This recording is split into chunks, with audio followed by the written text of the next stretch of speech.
বাবা, পৃথিবীতে সবাই আমাকে কষ্ট দিয়েছে, জীবনে কষ্ট ছাড়া কিছুই পাইনি। আব্বাজান, আমি মৃত্যুর পরে আমার 3.5 হাত মাটির প্রয়োজন। সেই জায়গাটা কোথায় আমাকে দেখিয়ে দিন। এইভাবে তোফাজ্জলের বাবার মৃত্যুর আগে তোফাজ্জল তার বাবার কাছে অনুনয় বিনয় করেছিল তার শেষ বিদায়ের ঘরটা কোথায় তৈরি হবে। সম্পূর্ণ কাহিনীটা জানতে হলে ভিডিওটা ধৈর্য সহকারে দেখতে হবে বন্ধুরা। ওই দিন তোফাজ্জল তার বাবার সাথে কি কথা বলেছিলেন। একটা মেয়েকে প্রচন্ড পরিমাণে ভালোবাসতো, সেই মেয়েটাকে পাওয়ার জন্য এমন কোনো কাজ নেই সেই করেনি। যখন এলাকাবাসী সমস্ত মানুষজন তাদের ভালোবাসার কথা জেনে গেল, পরবর্তীতে তাদের মাধ্যমে তার ফ্যামিলিও জানতে পারে। পরবর্তীতে মেয়েটার ফ্যামিলি সেই মেয়েটাকে অন্য জায়গায় বিয়ে দিয়ে দেয়। সেই দুঃখ কষ্ট সহ্য করতে আর পারেনি। তার পরবর্তীতে বাড়িতে আসে তোফাজ্জল, তার বাবার কাঁধে হাত দিয়ে বলেছিল, বাবা, আমি মৃত্যুর পরে আমাকে কোথায় মাটি দিবেন? আমার 3.5 হাত মাটির প্রয়োজন।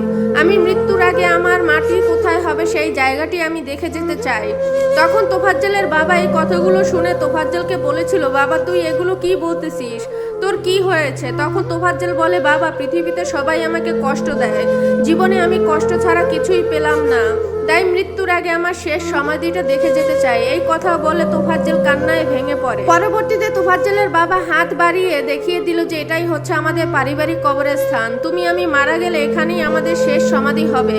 আজকে তোফাজ্জল পৃথিবীতে নেই, কিন্তু তার কথাগুলো রয়ে গেছে। তার বাবার দেখানো অনুযায়ী সেই জায়গায় তোফাজ্জলকে শেষ বিদায় দেওয়া হয়।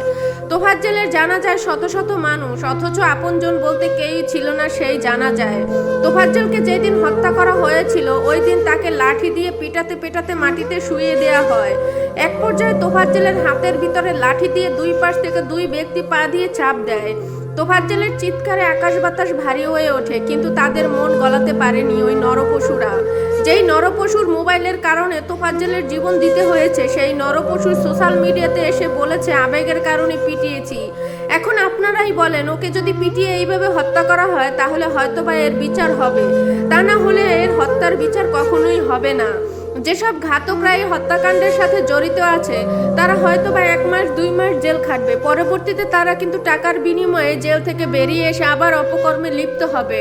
কিন্তু অসহায় এই তোফাজ্জলের বিচার কে চাইবে? কারণ বিচার চাওয়ার মতন এই দুনিয়াতে কোনো মানুষই তার যে বেঁচে নেই। তোফাজ্জল হয়তোবা এই পৃথিবীতে নেই, কিন্তু তোফাজ্জলকে যে নৃশংসভাবে হত্যা করা হয়েছিল তার ভিডিওগুলো সোশ্যাল মিডিয়াতে ভেসে বেড়াচ্ছে। সোশ্যাল মিডিয়াতে অনলাইনে ঢুকলে শুধু তোফাজ্জলের কথা ছাড়া আর কিছুই দেখা যায় না।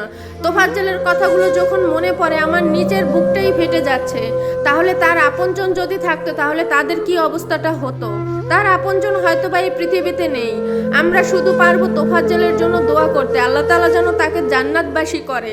তো বন্ধুরা, ভিডিওটা যদি ভালো লেগে থাকে তাহলে শেয়ার করে অন্যকে দেখার সুযোগ করে দিবেন। অসংখ্য ধন্যবাদ আপনাদের সবাইকে এতক্ষণ সাথে থাকার জন্য।